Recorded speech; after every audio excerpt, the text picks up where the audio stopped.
This is the Insta360 Ace Pro, a single lens action camera with a larger sensor and some interesting new features.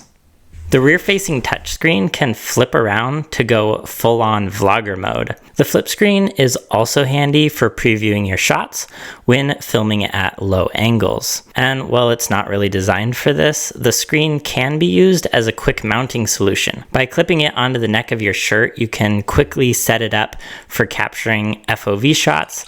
It also makes it easy to attach to the top of your laptop screen when using it as a webcam. This smaller front-facing screen has an indicator light on it that turns on when you're filming, and it also displays the current video resolution and settings. There's a new quick release system on the bottom for connecting the included 2-prong buckle mount and 3-prong 1/4-inch screw mount adapter. There's also this quick release plate that's sold separately that has fold down prong mounts and a 1/4-inch screw mount in the middle.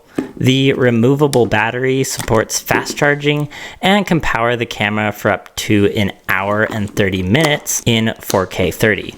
There is a new faster chip giving this camera more processing power for filming videos with higher dynamic range when shooting at 4K 30. This chip also has some new in-camera AI capabilities. The AI Highlights Assistant will analyze the videos to find all of the best moments so you can decide which ones to keep and which ones to delete to help save on storage space. When filming in a pure video mode, the AI will help reduce noise in low light scenes. This already has a large 1/1.3-inch sensor that brings in a lot of light. So with the combination of the large sensor and this new smart AI noise reduction, you can film some pretty fantastic nighttime scenes. Here's a side-by-side comparison with the GoPro Hero 12 on the left and the Insta360 Ace Pro on the right. The Insta360 is not only way brighter, but I also feel like it has better colors and better stabilization as well when filming low light videos. There's a new 2x zoom feature that they're calling Clarity Zoom that allows the camera to switch to a different sensor mode, which ensures better image quality without compensating the pixel size. So the videos still look really good in the 2x mode, even though it's not optical zoom.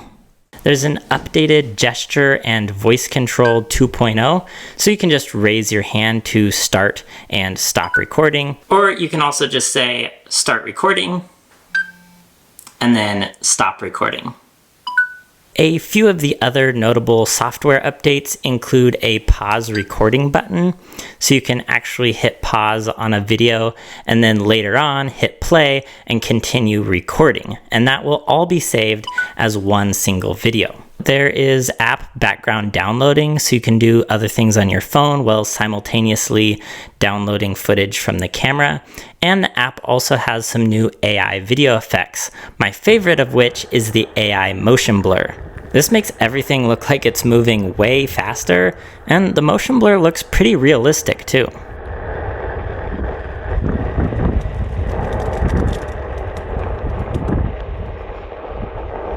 As always, if you want to purchase this camera, there is a link for it in the description below, and I'll see you guys in the next one.